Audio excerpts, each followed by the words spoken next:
Okay. Hello and welcome to the Totally Games Cast. We're trying again because we totally fucked up the first time. I don't know what was up with my sound. It still looks kind of rocky, but like it's I not said, bad. It's not bad. No, it looks way better. But like we're redoing all of our. Hey, fucking... fuck it. Let's cheers. Cheers We're to on that. episode 7. We're drinking our favorite alcoholic beverage. Well, not really, but Dude, this is Natty Light is not my favorite alcoholic beverage. Jesus Christ, speak for yourself, brother. hey, what's up? What's up, Mitch? Thank you for letting us know. Yeah, that was dude. really frustrating. Sorry if I was sounding like a bitch, but I mean, like, god damn, dude, that shit drives me fucking crazy. And like having someone talking while I'm trying to figure shit out does not help. I know, but I'm like trying to talk to the chat / root for you. No, like, no, I know. I'm just saying, I'm in in the your moment, corner. like when you're like trying to troubleshoot shit, you're like, oh, you shut the fuck up, Sean. You shut the fuck up right now. But anyways, so we got like an exciting show for you today. Some headlines. Machinima unexpectedly makes all content private. NetherRealm Studios held an event dubbed MK11 Day. We got Netflix sees Fortnite as a bigger competitor than other streaming services. So we got a lot of fun stuff for you guys today. Let's kick it off with the first thing, though. The Machinima unexpectedly going private, all their content going private. People think that all their content got deleted.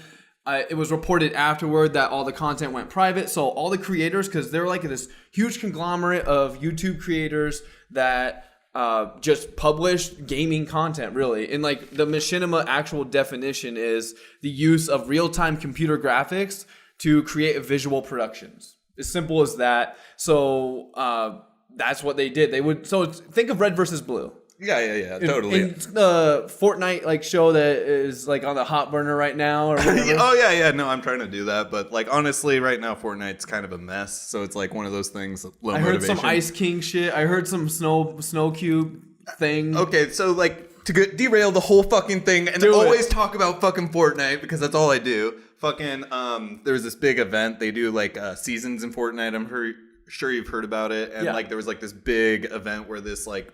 Get in the frame, Sean. You're not in the frame. But there's this big Ice King or whatever, and he summoned all these like ice zombies. And there was a previous event with zombies, and everyone fucking hated it. So it's a big mess right now. Fuck Fortnite. Yeah. Well, yeah, you're not streaming that right now. So. No. But yeah, if you ever liked or loved any Machinima content or its affiliates, which includes a bunch of other huge production companies out there. Let me see. I lost my plate. Oh yeah, Inside Gaming. I loved Inside Gaming. Like it was just another smaller gaming media coverage place, you know? And it wasn't only doing like Red versus Blue content. It was also like just doing reviews and all that kind of thing. ETC News, Machinima Live, all this stuff. They go silent because their parent company got bought out, and it's just one of those things. It's kind of a bummer. It's just a reminder though that not everything that you post to the internet is forever, you know, like people think that that's the case, but just well, I mean, it is forever unless you take it down. Yeah, well, okay. I mean, because these guys like were making like intentional strides to like get rid of their shit for some reason, you know. So it sounded like you had maybe had some speculation that it was like a buyout, right? Yeah, so, yeah. Like, so it wasn't like the content creators, is what I mean. It was like out of their control because they created this content for the parent company, you know. Gotcha. So troubles for Machinima. I mean, I'm sure some of you out there that have been following them for a while know about this. In 2014, the channel's creators and some of their affiliates were creating Microsoft positive and Xbox One positive content for dollars, like, which is something that every neckbeard out there, everyone that hates just general games media will accuse IGN, GameSpot, everyone underneath the sun, Polygon, for getting paid for reviews, right? Getting paid for positive reviews. That's like super unethical, you know? Right. And like that's one of those things that like you can like pay for a review like that, but like you're not fooling anybody, you know what I mean? Mm-hmm. Like when it push comes to shove, a shitty game is going to speak for itself, and like no amount of money is going to change that, you know? Yeah, so some of these creators, YouTubers, actually 2 of them got paid $15,000 and $30,000 for a slew of positive remarks about the Xbox One. And I'm thinking back to 2014. That's when I got my Xbox One, 1 year after its launch of 2013.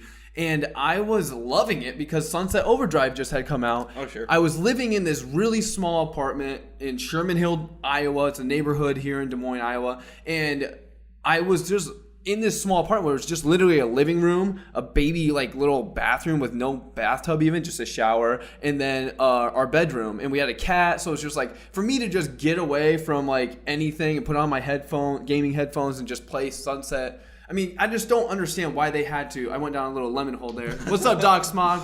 But I don't really get why they had to feel like they had to pay. You know, like they took some extra cash. It's like one of those things that like maybe the higher ups were like, yo, we have extra advertising dollars that we can like push onto this, and like I don't know, maybe the creative minds are like, you know, like let's just do it, you know, kind of thing. But no, you're right. Anything I'm coming up with is kind of just speculation. What's happening, Gail? Enjoying the podcast, boys. All yeah, right, thank you. We're doing things. So per the FTC though, so people can look at Microsoft and be like, what the heck, guys? Like, what were you thinking paying for positive remarks? Well, the FTC did their review back in 2014, and I believe the review was published in 2016 or 17 after the court case actually went through, and Microsoft had it in their disclosures and everything, like that this is what they wanted and this was what was going to happen. So it was literally just all machinima there. Like it wasn't, I'm not a Microsoft like shill in any way. Like they've done so much wrong this generation, but they've also done so much right. So I want to stand up for them where it matters for sure. Nothing to prove that they did not contractually like put this out in the open, you know? So, but basically it doesn't really affect me that much, right? Like I never really loved or watched a ton of their content, but I will say that they did at the end of the day, they did good for gaming. Oh yeah, no, I'm sure that they're like one of the forefathers of YouTube content, you know, and like got to give some respect to those guys for that kind of stuff. Personally, I didn't really follow any of their stuff, like, you know what I mean? I didn't like follow their Instagram, I didn't follow their YouTube, but you would always get their shit popping up in your feed. And exactly, like, you know the machinima, like yeah, the M or whatever with the orange Exactly. logo, and I've never intentionally looked it up one time. Right. So I mean, that's that power of branding. But Doc Smog, no, we haven't finished the room yet. We're remodeling it, so it's painted. I'm gonna redo the ceiling and the floor, get a carpet in here, and we'll be good to fucking rock and rumble. But so other than that, it's pretty much done though. Yeah, I think we can cut it off there. Just RIP Machinima. If you ever love their content, feel free to share on Twitter and all the social channels, like all the stuff that you may have loved on there. But let's see. NetherRealm Studios held an open event last week. Mortal Kombat 11. Dude, so this game is big clickbait for me. Yeah. So, okay, I think this was actually like the same hype train that came for Mortal Kombat X. Yes, so just yes. because Mortal Kombat has the best like clippable moments. So it's like I saw the Baraka fatality that is just like trending on all social channels where it's like fucking Baraka fucking tears off Scorpion's face and then he tears out his skull and then he stabs his brain and then he eats the brain. Yes. So like, And the brain's dripping blood, as it would. yeah, no, and I mean, like, their fatalities are always fucking sick. Yeah. But, I mean, their games always fucking suck. That ain't right. That ain't right. Throw him some bullshit in the chat because that ain't right at all. Dude, I love Mortal Kombat, always have. Back in 2, when Mortal Kombat 1 came out, 93 or 4 when 2 came out, whatever it was, I was a young baby kid, and I still, Papa Johnson got me that shit, and I was rocking and rolling, killing people, doing fatalities by the age of 6. I ain't fucking around over here. That's what's up. One of the all-time biggest letdowns of my entire life is I had finally got convinced my parents that it was okay for me to get Mortal Kombat, and Mortal Kombat 2 had just come out, and I was like, I'd played that over at my buddy's house, and I was like, I want to play Reptile. I want to play Reptile. That's all I wanted to do. So then, okay, my birthday comes. I knew I was getting a Mortal Kombat game. Open it up. Mortal Kombat 1. And the graphics from 1 to 2 are like, for the same generation, is so insane. Honestly, I wouldn't even notice. I didn't Okay. notice that. Well, yeah, like, back but, then, I but- mean, like, and there was the one thing in Mortal Kombat 1 where you could, like, uppercut the guy and they'd fall on the spikes, and that was cool. But, like, Mortal Kombat 2, you could uppercut someone and, like, fall into the acid river and Yeah. float away as a Fall off the skeleton. bridge. Dude, oh my god, it was so fucking cool. Loved it, man. Yeah, totally. Lol baited for real. So this game was originally announced at the Game Awards. I believe we mentioned it offhandedly after the Game Awards with the episode whatever, Totally Gamescast.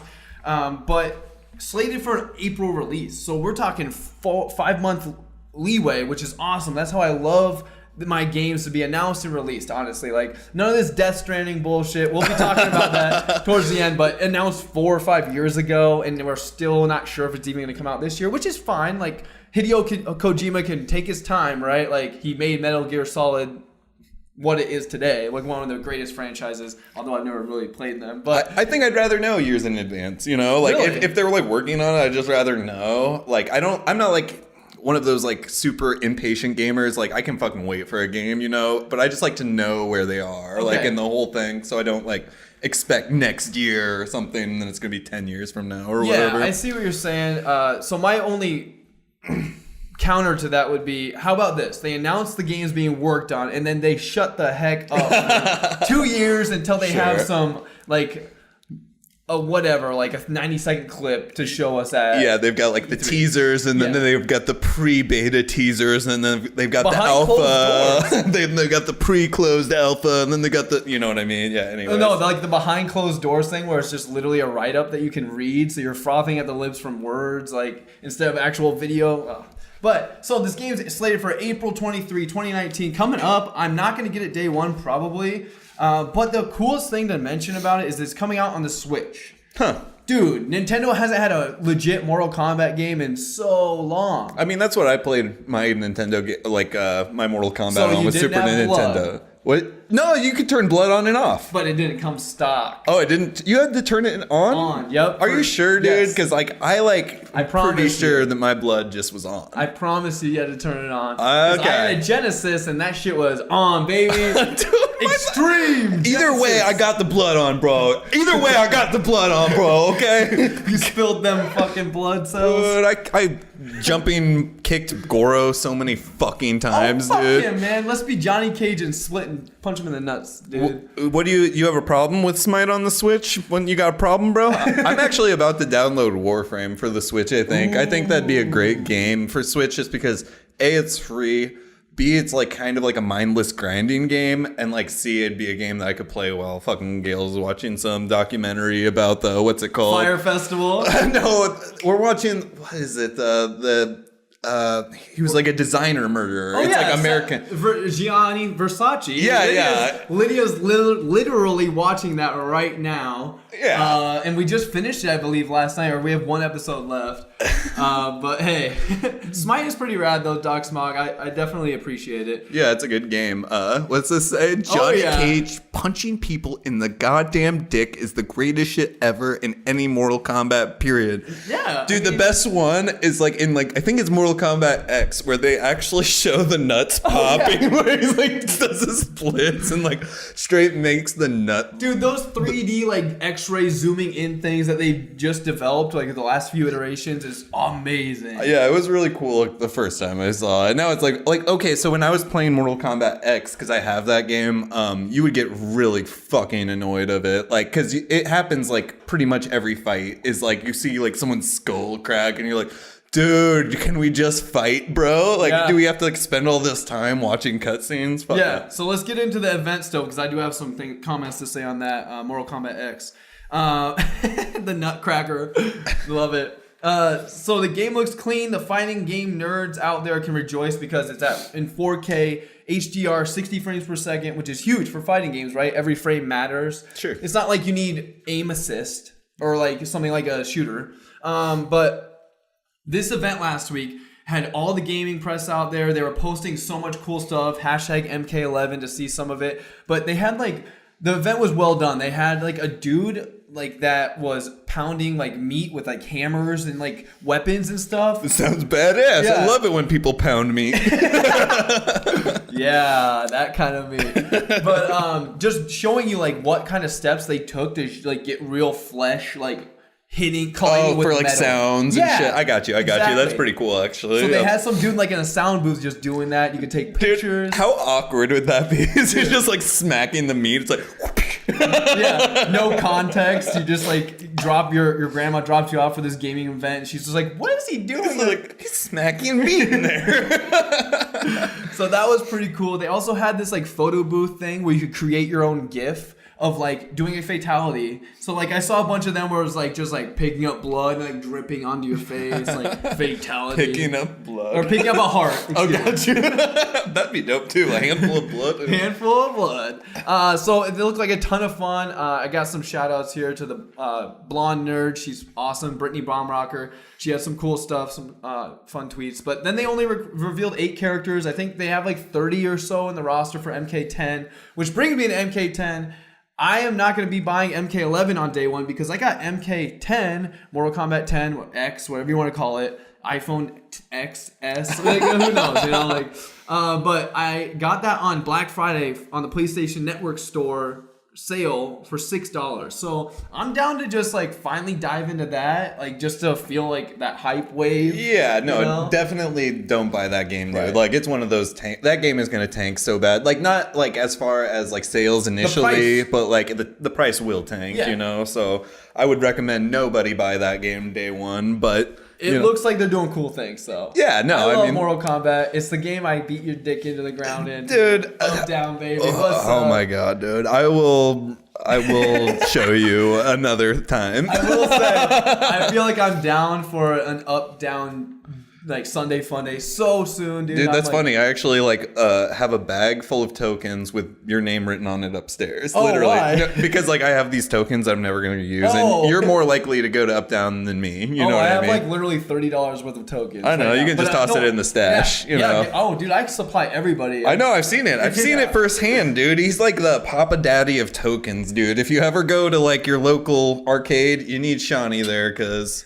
he will sugar daddy you through every fucking Simpsons game. Yeah, for real. I appreciate it though when they do tokens at barcades. Not to get off topic too much, but like because the fact that your single play is worth $0.25 is just bullshit. But like when they have tokens, they can do drink deals. They can do on this night each game is 10 cents. Yeah. You know- Have you been to a barcade that does quarters still? It's not really a barcade, I guess you're right. Like it's usually just a place that has like 3 or 4 cabinets. You know, it's not really like an up down type thing. So I guess that makes sense. You're pretty much not legit unless you have your logo on a gold coin. Well, it doesn't make sense to do that unless you have like a certain amount of traffic. You know what I mean? Like otherwise, like it just is kind of a waste of money to print tokens. You know? Yeah, like, for sure. Sure, that's a pricey thing to do, but Let's skip down, if you're cool with that, to the Hideo Kojima shows Death Stranding to Guerrilla Games.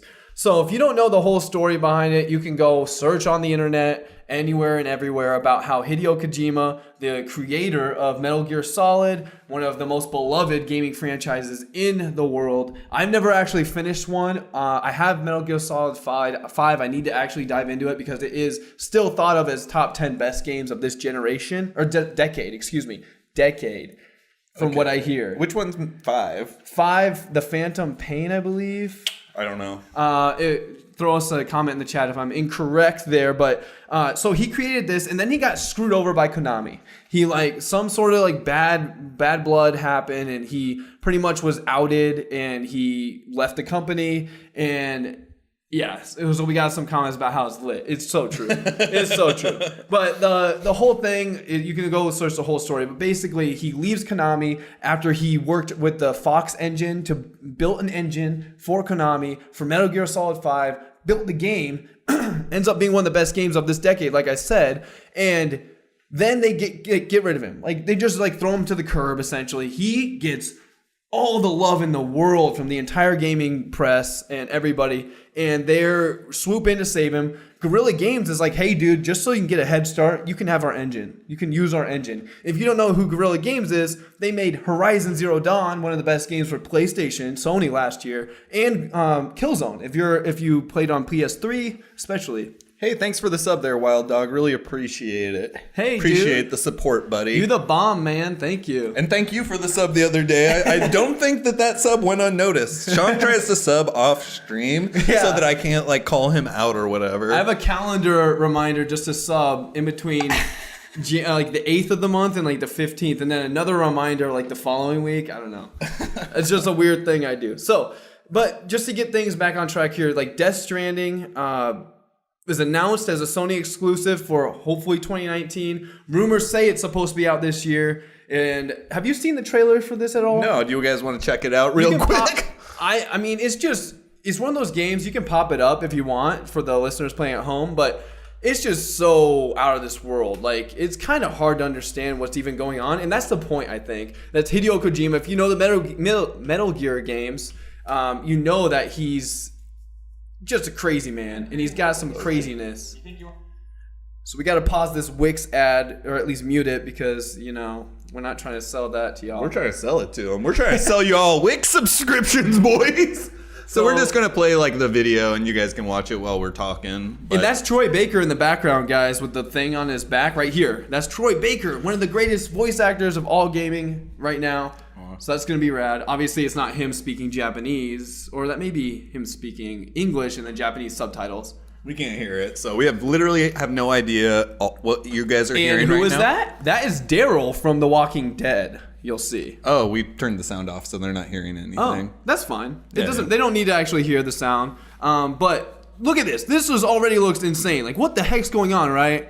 So all I'm trying to say, guys, is that he showed off this game, a cut of the game at least in some sort of way, to the company that gave him the engine to use for free.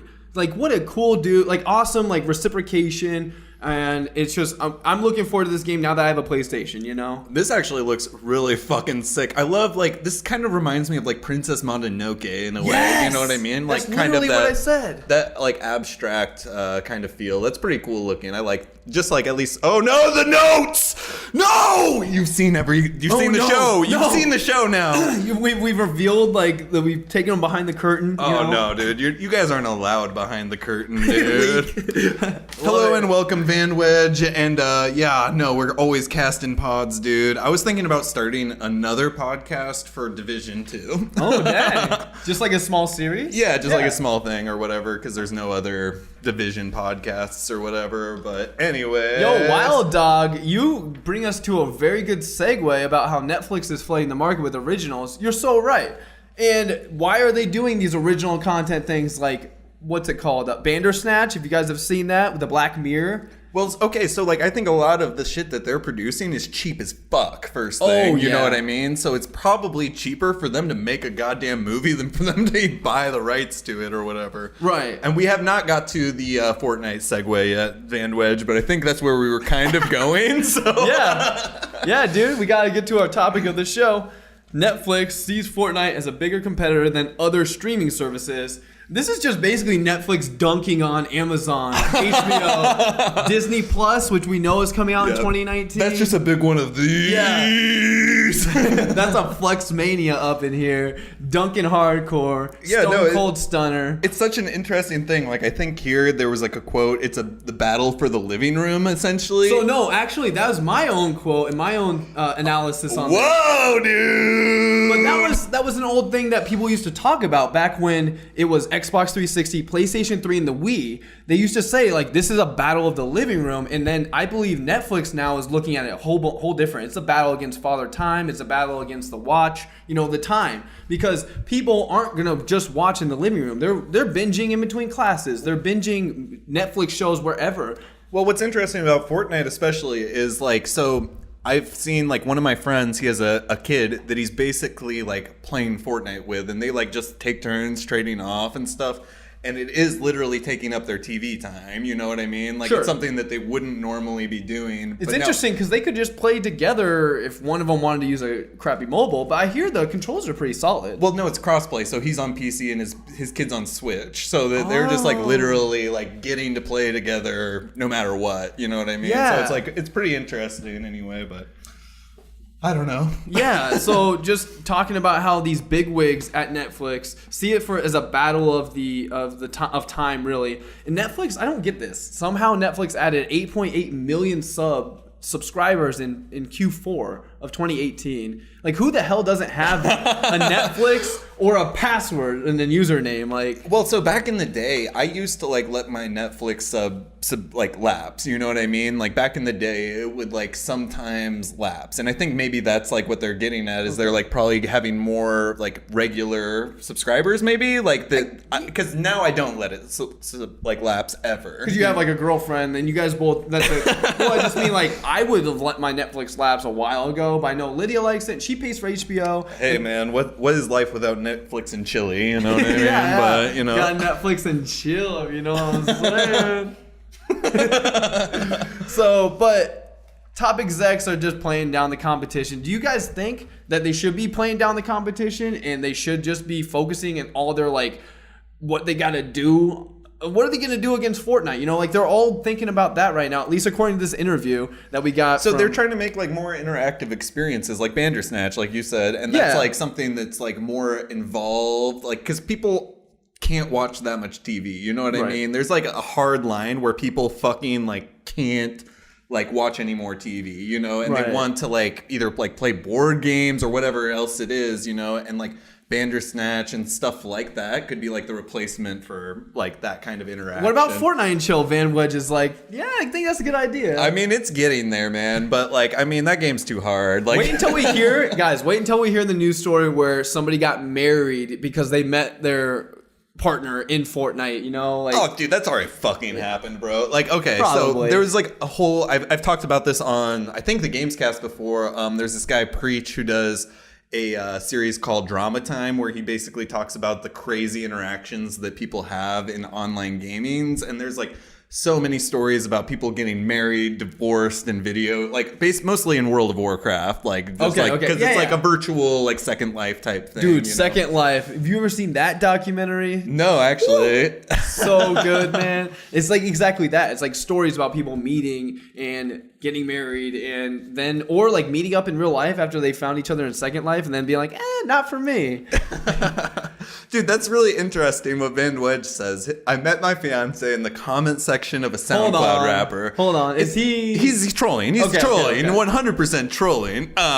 But like it's just like kind of true though. I mean, there is like those kind of things where like you just meet people in these subsects of the world Yeah. and like the world is growing like smaller and smaller every day because of like technology, you know what I mean? And Right. like honestly, that's not even a stretch anymore. Like Yeah. I honestly would believe that like you didn't actually know Van questioned Wedge. it. Yeah, You well, literally just questioned yeah, it. You know true, what I mean? Like true. so I mean, I was pretty sure, knowing Van Wedge over the last few weeks, I'm pretty sure he's trolling.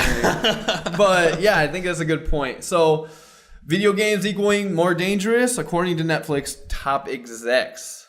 Well, So- yeah, I mean, like virtual reality is the next threat to television, right? Like, Right. So, Yeah. and like the thing we've talked about a lot about Fortnite is it's kind of like a virtual space Yeah. to hang out, and that's like the first step to like those like virtual reality, like VR chat and stuff like that. It's like a step towards that kind of. You know what I mean? Yeah. I don't know. You have a PlayStation 4. Have you never had like any interest in getting PSVR?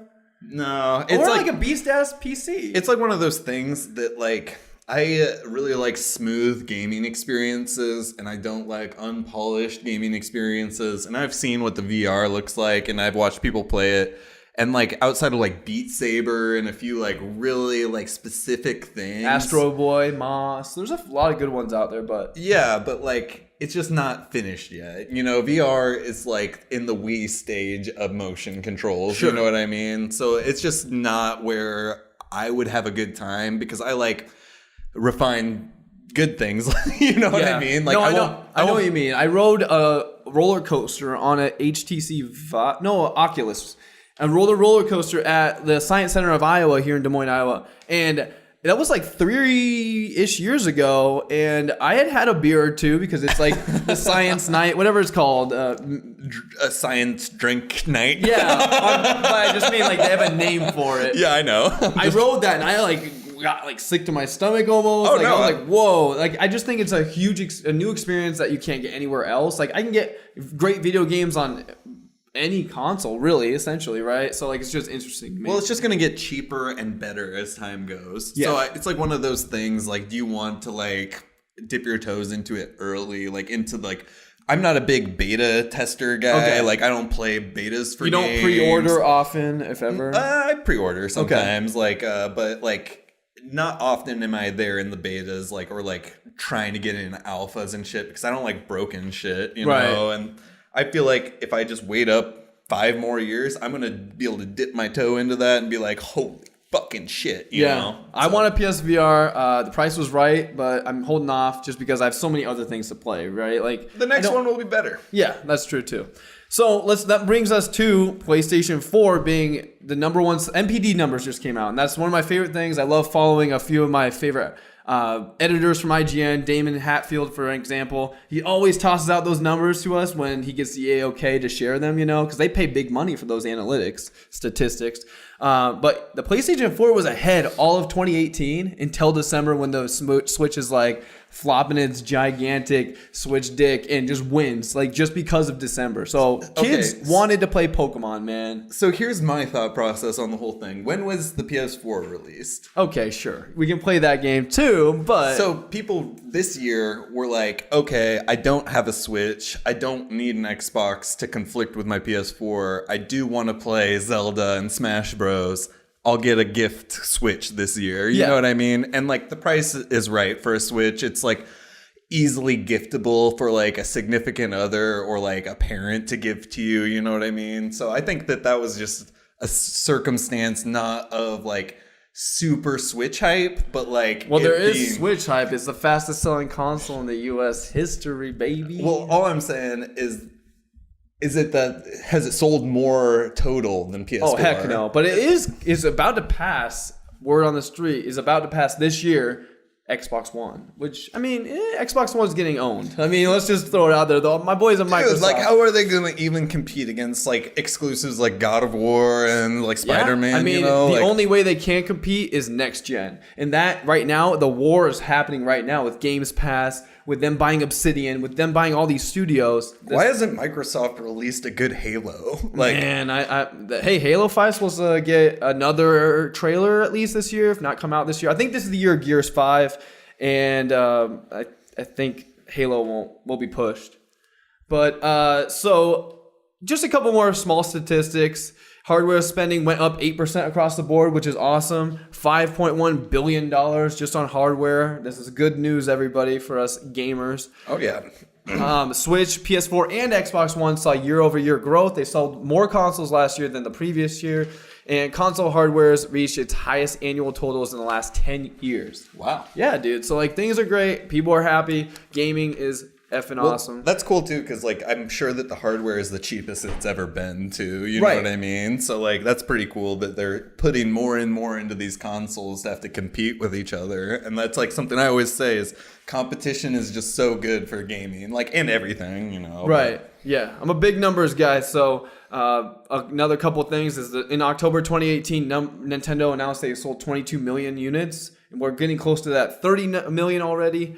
So yeah, 28 million, I think it was like what people are estimating. Other notable things is that Breath of the Wild, Mario Kart Deluxe, Super Mario Odyssey all hit above 10 million. I saw something that was kind of cool about that was saying that like half of everybody that had a Switch owned Odyssey, Breath of the Wild, and was it Smash Bros? Oh, Mario Kart, yeah. So that's it's funny though that they have like such these like heavy hitters that their system relies so much upon, which like Xbox, I don't think they have that at all right now. You know what I mean? They're like relying on these like not even exclusives. Like what was the last good exclusive? Sea of Thieves. That was a great one though.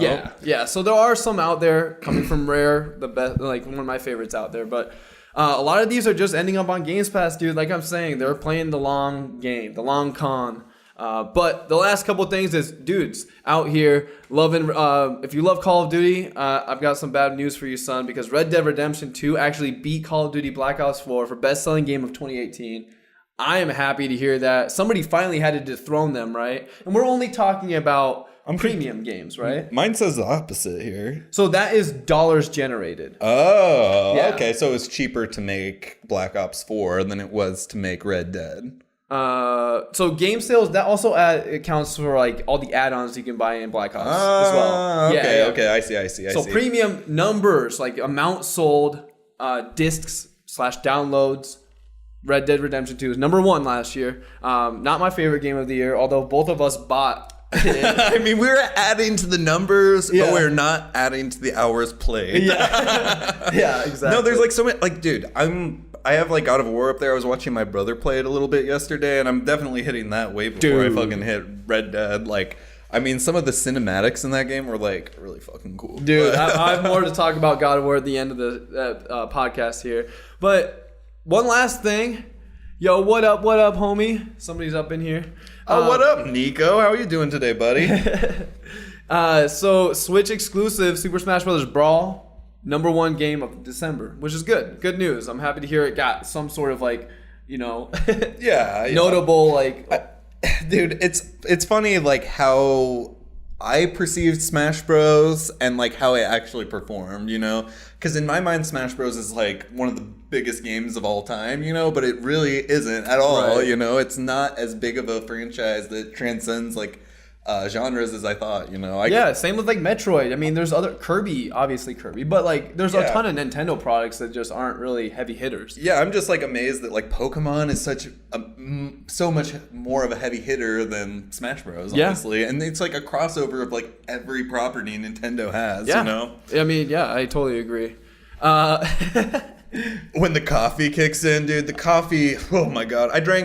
Okay, so we got this latte maker for Christmas. Oh, and nice. basically it's not like it's an espresso maker, but it's not a machine. So Okay. it's basically kind of like it uses pressure to push up. Anyways, I had a whole fucking thing of espresso, and that's why I can't make full sentences because I'm fucking tweaking from the coffee, bro. Damn, but it's not like a Keurig. It's like it's so hard to explain. So you put the water in the bottom of this thing, and then you put this coffee with a tube, and the pressure of the boiling water pushes up the coffee and puts it into this like top container, which is espresso, and it's very strong and very good. Nice. And I feel like I'm on crack. I was wondering why you didn't make any G Fuel. You don't need it. Dude, Firing on all cylinders. I'm firing on 100 cylinders, dude. We have other interesting game data in here. I don't know what do you want to go about this, talking about some of the big hits on here. One thing I see for highest earning premium games, so this includes like all the DLC, all the add-ons. This isn't just like discs and like copies sold. GTA freaking 5, a game that came out in 2012, is still on here and made $628 million in just 2018. What in the heck? Well, I mean, I got on that game really late. I started playing that this year, you know what I mean? And I mean, that's probably mostly to do with like the DLC type stuff or like the pay to add-ons or paying for like currency in game or whatever it is. But like, Yeah. that's a game that like is just going to sell until everyone has it. You know what I mean? Dude, is like, it going to hit 100 million copies sold this year? Word on the street. I think it was like 90 million like sometime late last year. Another notable thing, people always say PUBG is dead. Dude, PUBG for premium games. So again, these are games that aren't free to play like Fortnite. Premium games, they have like an entry point where you have to pay like to get in. Like, well, PUBG is actually making like a big comeback on Twitch anyway. Like it's actually overtaking Call of Duty now. I was watching like an interview with like Dr. Disrespect kind of talking about it because he's like big into those battle royales or whatever, and he was saying that the narrative in PUBG is stronger because the game is slower. oh. So basically, because the game is slower, there's a better story being told in like gathering loot and whatnot. And Okay. like since Call of Duty is so fast paced, a lot of the game fights feel the same, he says. So it's kind of like an interesting thing, like Yeah. for like games that are very similar, like which one is more popular, you know, because Call of Duty obviously has the upper hand as far as like well, probably not anymore. I was going to say monetary resources, but seeing that they made $1 billion in 2018. Yeah, man. I mean, maybe they have like the monetary resources to compete with a AAA, you know, I but think with people pin PUBG against Fortnite so much, and like that's a lot of what we hear is that PUBG is getting wrecked by Fortnite, so PUBG is gonna die. But no, there's room for both. oh yeah. Well, Totally. it's just like Battle Royale, I think has a lifespan that is gonna eventually end.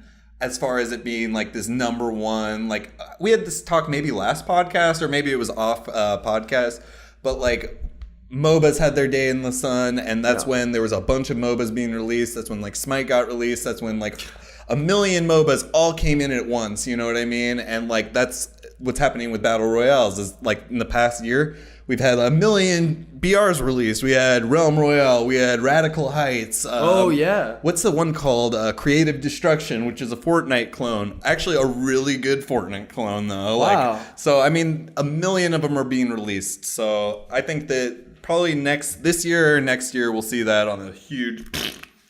So Nico's talking about how it came out for consoles. He's so right. Like, so originally, I think in 2017, it came out for Xbox One. And then last year, it finally came out for PlayStation 4.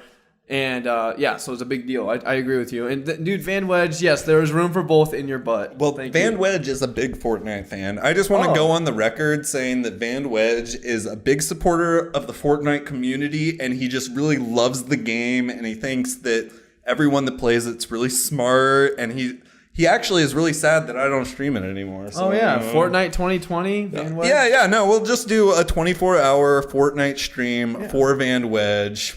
Yeah, sounds good. A couple other notables. Monster Hunter World, dude, almost made $500 million. What in the heck, man? So that's a game that I was talking a lot of shit on, and now I want to get back into. Dude, Like, I want to play it so bad. I saw like this. You convinced Clem and I to get Diablo 3 instead of Monster Hunter, bro. Well, dude, did you buy Diablo? I'm about to because I just beat God of War, which we will get into in a Clem's second. got a job, man. Tell him to fuck off and get fucking Monster Hunter. Because I already got Monster Hunter on PS4. Motherfucker doesn't pay taxes. He's like, I don't pay taxes, dude. Fucking he's got that- immigrants, bro. Yeah. Goddamn immigrant. Oh my god, dude! I'm kidding. This is gonna get taken out of context, and we are gonna go absolutely viral and make $10 million off of our hate speech, dude. Okay, build that wall. I'll take 10 million. Oh my god, bro! I'm kidding. Everybody out there, I can have Oh my god, bro! I can just be trolling you just like you're trolling me. against TOS? Is this against TOS? Yes, terms of service, baby. You'll quit your job to watch. Oh, Nico's so nice. He's saying he likes watching you play Fortnite. Hey, That's so nice. Nico's a sweet boy. He's a very nice guy. It's a very tough scene streaming Fortnite, and doing anything in the Fortnite community, just because free game, million kids. you know? Yeah, totally. I definitely see that. Well, speaking of Fortnite, highest earning video game property of all of last year, if not ever, I believe, $2.4 billion in 1 year, guys. That's like my company I work for made like close to 6, and they've been a company for 200 years. Like, so, dude, 200. what the heck? Like, what the heck, man? Epic is just rolling in the dough. Other notables on here, man. League of Legends at 1.4 bill. My favorite game I don't play but love to watch on Twitch. So that's like crazy to me that game is still fucking Came out selling fucking what's it called? Characters like that, you know? Skins, man. Yeah, skins and The skin Do you team still have is to pay for insane. champions? Basically, you can always get a champion for free because, well, the rotation's always awesome. They really do a good job. Like 2 weeks after one gets released, it comes on the free rotation. And then the skins are like $7, I believe, 975 RP. Generally, they can go super exorbitant. But yes, you can play the game. You get points for in-game currency to buy the champions. Yeah, for sure. I had like 70,000 in-game currency, and so I just like about a year ago I went on a buying spree and bought all like the new characters from at the time, which was like 7 or 8 characters I had missed. So like 2 years of playing really, and then I played like a game of like half of them, and then just never. I just watch other people play. You know, It's I'm so- just not good enough. It's so interesting the math that goes into those like free to play things where they're like, okay, so if we give them this amount of currency, this will force them to buy a fucking skin. Yeah. Or like force them to buy a champion because the rate that you're like getting it is so much slower than you would like ever want to put into it. You know what I'm saying at all? I don't know. Dude, Doc Smog, dude, I feel you, man. Like, I lose my just ability to even flash at the right moment, even like click to kill a creep. It's bad. So last thing, dude, Pokemon Go, number 4 up here with the free to play highest earning games at 1.3 billion. Who is still playing Pokemon Go, man? That game's like sucks. Ass, dude, I'm sorry, bro, but all you're doing is throwing a ball through a circle, dude, and like it's like really hard to watch people so into it. But I mean, like, I know that they added like some sort of trainer battle, which adds an element to it, but like for the love of God, that took them like 2 fucking years to release. Oh my god, yeah, don't get me started on it. I dropped $100 on those stupid ass coins. Oh, right? I'm sure that I dropped $100. Yeah. But like, I mean, But I have like $90 worth of in-game currency still available to me whenever I just want to dive back in. It's just it's such a cool fucking idea, dude. Like the augmented reality, like getting people together. So there's this like local, it's called the Sculpture Garden in Des Moines, where basically there's just these sculptures, and it's like one of the densest areas for Pokestops in the state. And like when the game released, it was literally packed like shoulder to shoulder with kids. Yeah. You've You would, never like, seen this many youngsters out there, youngster Joeys. yeah, You know? youngster Joey is no shit, dude. And you would just like hear someone be like, Kangaskhan! Yeah. And there would just be a crowd of kids running over there. And like that's like one of the coolest things ever in video games. But I think they kind of fucked it up. Yeah, well, they had a lot of issues at the start, and that's what got me to drop the game. Lydia and I spent like 2 or 3 nights where we just were walking around our neighborhood out in Des Moines, like when it first came out, getting dropped constantly from the servers. Like, I mean, I think people have talked ad nauseum about like Pokemon Go, really, but it's just crazy to see it on this list. You know, 1.4 bill. Candy Crush, of course, still making over $1 billion a year, and closing it out, Clash Royale making 900 mil. Middle-aged white women. On an Spend airplane. your money better. Yeah. Spend your money better, Also, please. raise better sons while you're at it. Vote better. Quit voting for somebody, whatever. Okay. So, dude, are you hyped on this Resident Evil 2 remake that's coming out tomorrow at all? I just want to gauge your interest in it. So, like, I'm excited to watch other people play it, but I am not a horror game guy because, like, I piss and shit my pants at every possible second, dude. I'm just, like, pissing and shitting everywhere because they like, I get too immersed in my games, man. Like, I was even playing, like, Subnautica, and I thought something was going to bite my foot, so I quit playing. Yeah, You know? dude. No, so, like, we talked about Subnautica. I think it might have been off stream. Maybe it was on stream. But I can't do underwater stuff, like, at all, man. Like, Fair enough. I just can't. But But I you can do zombies. I can do zombies, yeah. I love Dead Rising on the Xbox. That's more cartoony than like Resident Evil, I believe. But like Silent Hill and like all that kind of stuff, I can do it. But like I can't. I guess I can. I don't know. I have to give this a good shake. I want to play Resident Evil 4. I think Uber Gosu Pro at the top of the show was talking about Resident Evil 4. Yeah, he said it has the most horrifying horror moment of any game he's ever played. Yeah. I played through that game and I don't remember being scared. So I mean, Yeah, and you're one of them scaredy cats, I hear. well, yeah, 4 was not scary. You don't like the spookies. No, I don't think 4 was very scary. Okay. Like God's Basement, which was like a really shitty walking simulator, was scarier than Resident Evil 4 to me. You know what I mean? Like once they changed the style of that game from horror to action, Which was 5, I think. no, 4. It was 4. That was over the shoulder. There was still horror elements in both 4 and 5, but like it was really, that's where there was a huge fall off in the horror elements. Okay. Was 4. I need to finish 4.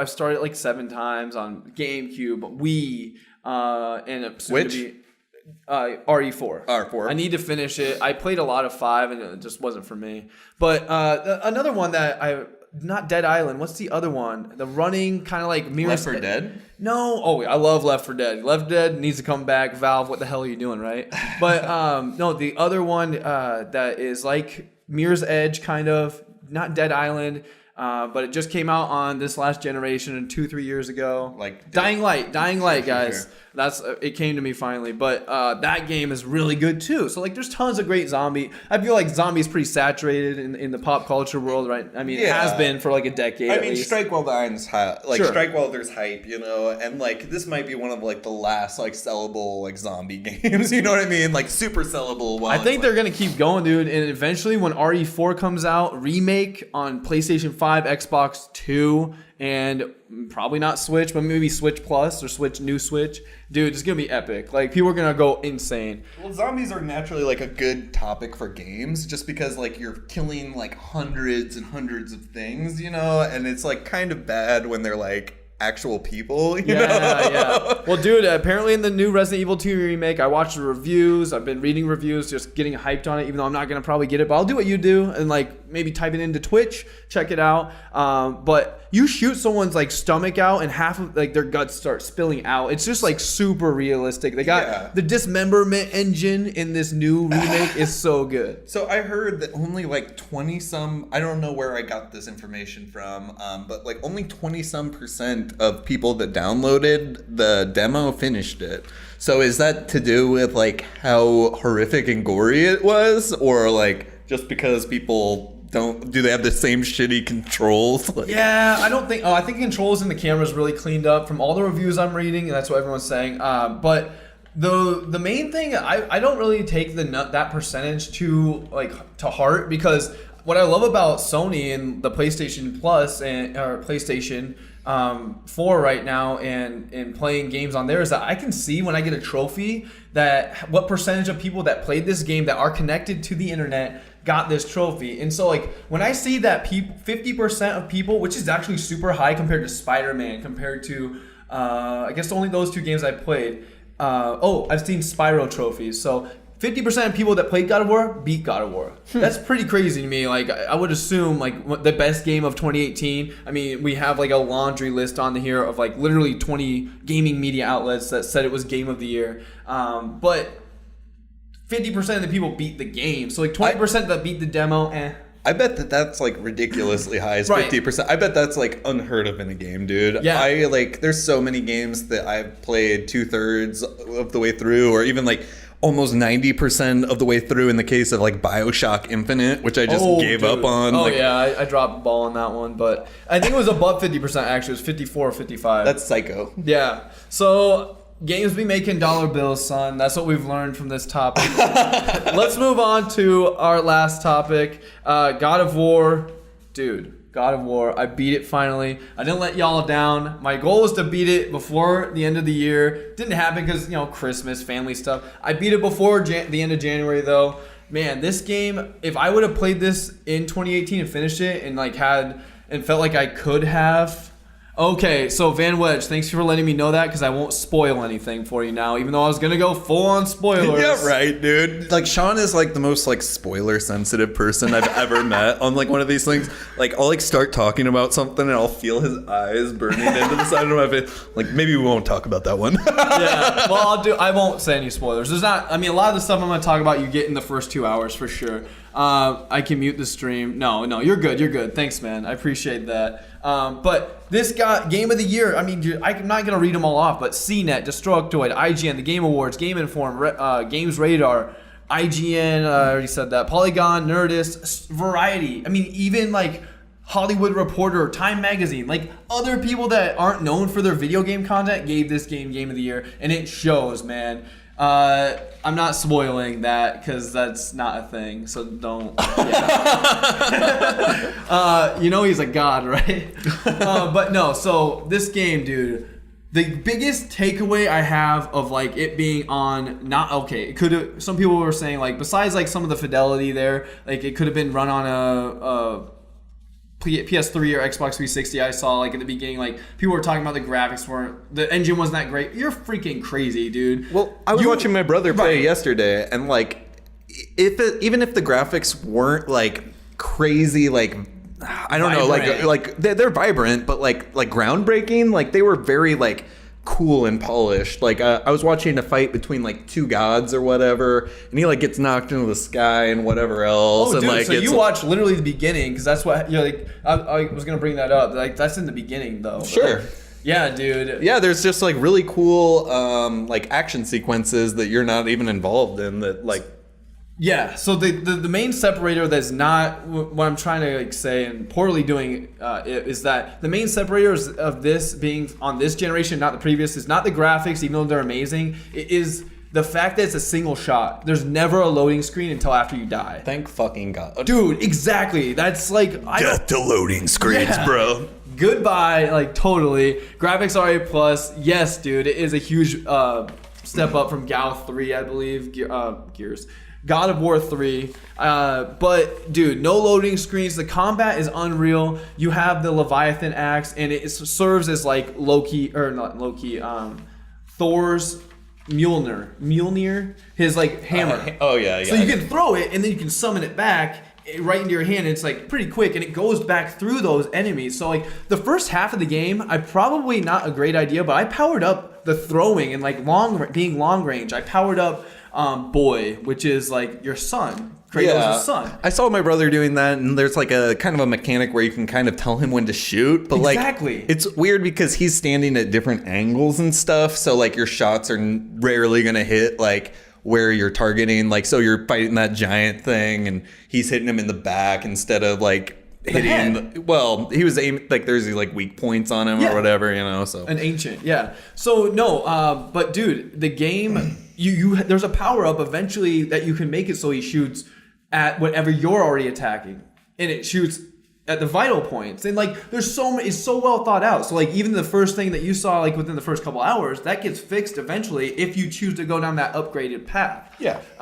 Man, and I'm not gonna, like I said, I'm not gonna spoil anything, but something happens in the game where the whole place just opens up. Like the world opens up. Like it goes from like this linear experience where you think, okay, I'm going from point A to B to C, and dude,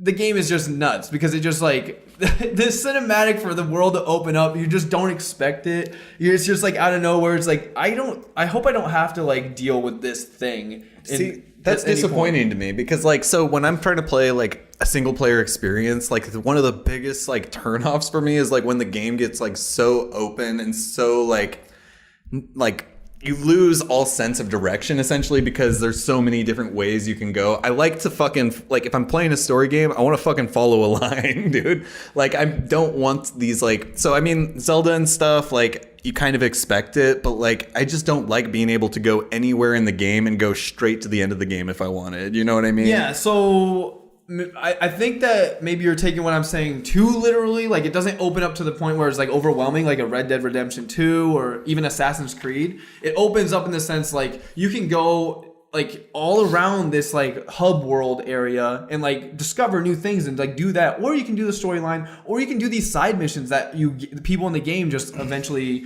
give to you. The voice acting is insane, dude. The voice acting, holy crap! Atreus. He is being voiced by the lead actor, Sonny Soljovic of Mid-90s, which was written by Jonah Hill. I just watched that movie on Sunday. I remember watching the movie just this last Sunday and being like, what the heck? I recognize that voice. And it didn't click until I saw the credits roll from Mid-90s. I saw Sonny Soljovic or whatever. And then this week I was researching like who did the voice acting and stuff. It was the same dude, and like I love that movie. I'm like super obsessed with it. I'm glad that my sister bought it so I can watch it whenever I want. But he did the same voice acting. He was one of my favorite characters in like a movie. One of my favorite movies I've seen in a while. Like it was really well done. And one thing that you think that like, okay, you're a god of war, and you have a boy with you. Is this gonna be one of those bull crap like games where you have to like tote him around? He's gonna be so annoying. The movie's Mid-90s. It's all one word, Mid-90s, and it is written and made by Jonah Hill, Doc Spock. The dick kid in Accepted. Superbad. Oh yeah. Was he a dick kid in another movie? Wasn't he the guy that asked me about my wiener in Accepted? I don't know. That's hilarious if he's like all in on the dick thing and now is trying to like have people take him seriously. Yeah. Dude, you would love Mid-90s. Yeah, that's what I'm told. I've seen a lot like with Jonah Hill now, and he seems like the world's biggest douche now. He like for real, like he just is doing what's it called? So he's like all in on fashion, and he just seems like really like artsy fartsy for the sake of like being stuck up. Oh like, man, stop it. Here. I need to I'll pull up a clip later on stream, like some other day. But okay. So Van Wedge says he's annoying, but for audio clip reasons, not for gameplay. Totally. So, well, I don't agree with that, but I can see where he's coming from. But one thing that they did really well is that you never feel like you're holding the kid's hand. If anything, the kid is on his own. He's able to take care of himself. He's rarely getting hit and knocked down, even when he's the focus, to the point where you can't even like fire his bow and arrow. I mean, I just absolutely love the relationship between the two. And honestly, I think if I had a kid, if I had a son, if I had, I mean, I am a son, so I guess I could have looked at it this way through that lens. But if I had a kid, I think this game would be more impactful as far as like a storyline and like the relationship between Kratos and Atreus. But I don't. But I still like felt something a few times. You know, does that make sense? I'm not sure. I didn't really understand what you were saying. So the game is like about the relationship between the son and the father, Atreus and Kratos. Gosh, and there's like moments where like that relationship is strained throughout the story, right? Whether it is about like their main mission, or it's about what happened before the game even started, or Atreus' relationship with whoever else in their lives. I'm trying to tiptoe around a little bit, but basically, I just think that could have impacted me more if I had a son. Sure. Like It's more relationship between a father impactful and a to son. a father Yeah. than it is to like someone who's like avoiding having children. Yeah. So there's two worlds too that you can access that you don't even have to access, but if you like get a certain piece of the pie, essentially you can access these worlds, and they're like add-ons, and they are awesome. They serve really well for the game too. Like, so not only is like this main mission, the side missions are awesome, but like the extra worlds that you can go to are super great too. Let's see the fighting. The final boss sequence. There's a couple other mini bosses that are part of the storyline, but there's also like tons of like ancients, like you were saying, like those like rock creatures that had like weak points. There's tons of those that you can go defeat. There's just it has the perfect amount, and it walks the perfect line between content and storyline, and extra content and storyline. I really loved it. I would definitely give this 10 out of 10. I would definitely recommend anyone that has a PlayStation play it. Would have been my game of the year last year if I had finished it. But For sure. I have to piss so bad that I literally am going to piss my pants, and I've needed to piss so long, but just you were hang just out- I'll going. hang out Okay, with the cool. homies, yeah. He's going to hang out. I'm going to piss. I got and a I'm just stronger gonna... bladder than this week, babe. Dude, yeah, right, dude. I drank a whole fucking espresso, bro. A whole pot of it, dude. What do you I drank a whole pot of What do you coffee. mean? What's up, guys? What games are you guys playing? I'm about to start Last of Us on PlayStation 4, so I'm looking forward to that. I skipped it last generation. My favorite God of War game, dude. I never actually finished any of them. I actually am kind of like what Trey was saying, dude. I don't actually find myself finishing a ton of games, but I did play God of War 3 on PlayStation 3, and I think I played the one on PSP. I'm not sure though. It definitely wasn't Vita. It was on PSP. But still grinding PoE. What's that, Doc Smog? Let me know in the comments. I'm probably just spacing. It's probably an obvious one. Oh, Path of Exile. I don't know what that is. I know that's a Magic the Gathering card, I believe. Van Wedge can probably double check me on that. But I'm about to start that Last of Us. Y'all need to...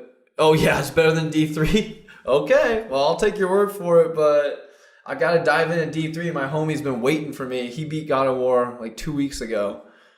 Oh, Path to Exile. Okay. Hey man, I haven't played Magic the Gathering in years. I got rid of all my shock lands, my sack lands. I sold a whole bunch of stuff to fund going to parties and music festivals during college. So that's what I did with that money.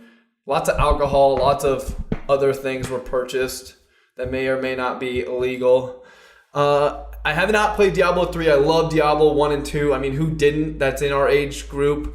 But man, I just need to play a game, co-op game with a friend. That's like the main thing I want to do. And my homie Clement, actually Trey's homie too, he has PlayStation. So he's going to play that with me. I don't play on PC often. I don't think Path of Exile is on PC, or console. I have a Mac. I use my Mac to edit this podcast and in video. Yeah, okay, cool. Oh, no way! You played South Park Fractured But Whole. Nice! I just started this last October, I believe. I started South Park, The Stick of Truth. I started that on Xbox One through the Xbox 360 emulator, so it felt kind of janky. But it's still really good. Yeah, dude, the story is hilarious in those games. But yeah, Stick is great. Fractured But Whole is $30 on Switch. Again, like what the hell? Mortal Kombat and South Park games are on Nintendo product right now. It's really cool. But Trey's back from. I'm gonna get a beer.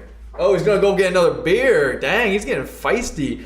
Hey, if you guys didn't hear, I don't know if he said this in the start when we had technical difficulties, but these went bad in December. Mid-December. Yeah, Mid-December. Yeah, no, I'm feeling sick already. I can feel my stomach start to fucking turn, you know.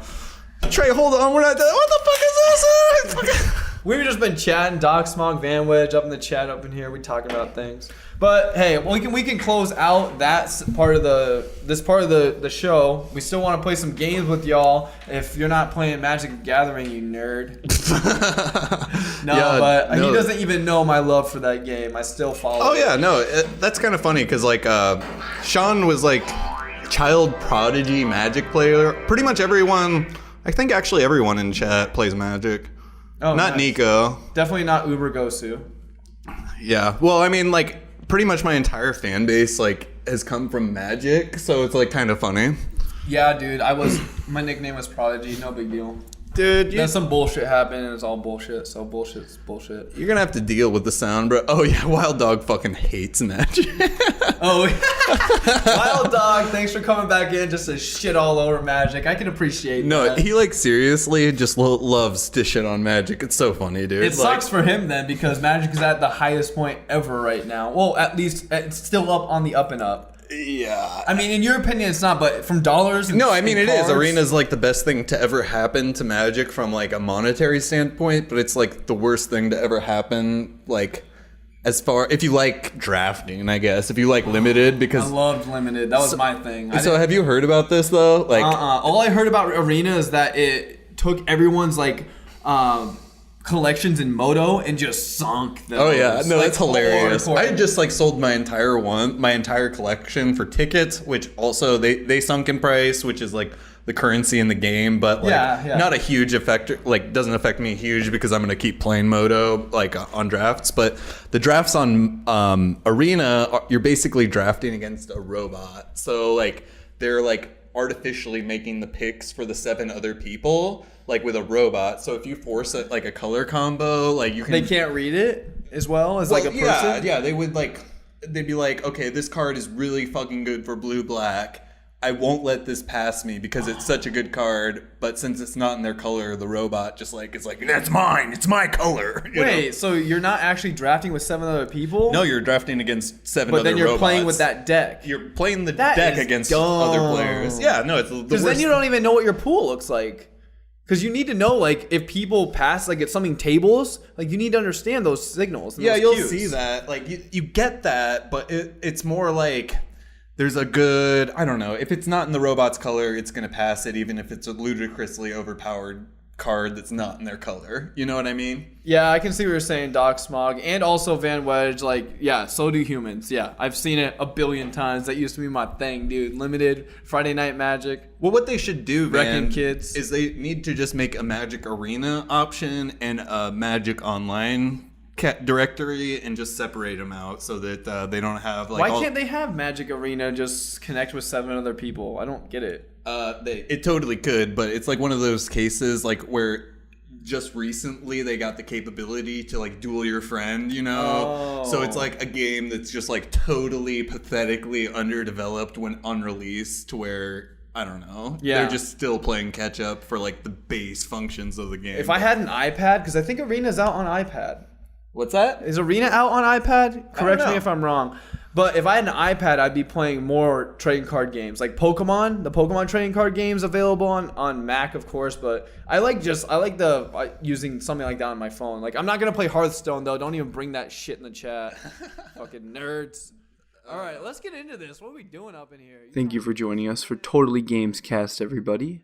You can find me at Sean S. Johnson on all social media channels. You can find my pop culture podcast and pages called The Easy Peasy, where I cover music festivals, music, movies, all the fun stuff. And you can always find Trey at totally_Trey on Instagram, totally.Trey on Twitter, and twitch.tv/totallytrey. So thanks again, guys, for joining us for Totally Gamescast. We'll see you next Wednesday, every Wednesday at 4:30 p.m. to 5:30 p.m. just for the Gamescast. And then we're always going to be playing some games with you unless our schedule does not permit for it. So thank you so much again. This has been Totally Gamescast. I'm Sean S. Johnson signing off. Peace out.